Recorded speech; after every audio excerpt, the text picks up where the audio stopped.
Août 2016, Jonathan Betté accusé de pornographie juvénile. Copieusement insulté à Trois-Rivières par des citoyens. Or, l'automne dernier, il a été acquitté. Le juge a même invalidé les mandats de perquisition qui avaient mené à son arrestation, allant même jusqu'à qualifier l'enquête de la SQ de partie de pêche. Eh bien, Jonathan Betté réplique avec cette poursuite. Lui et sa famille réclament en réparation plus de 10 millions de dollars, notamment à la Sûreté du Québec. Il y a vraiment matière à poursuite parce que, vous savez, il faut comprendre que les policiers jouissent d'un large pouvoir pour faire des enquêtes.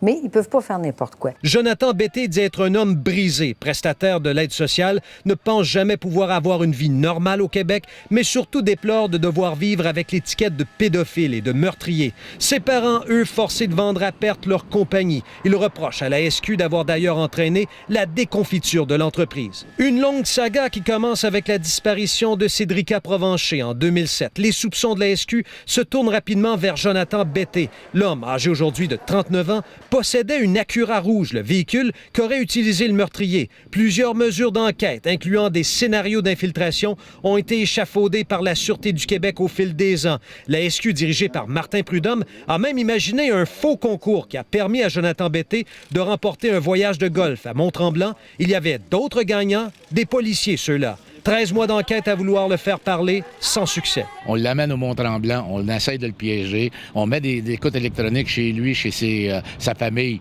pour essayer d'écouter ce qui se dit. On n'a encore là pas d'autres preuves. Alors, à un moment donné, quand on voit qu'on n'a pas de preuves, il faut arrêter. Bref, la famille parle d'enquête bâclée, sans fondement, avec fouilles saisies et perquisitions illégales.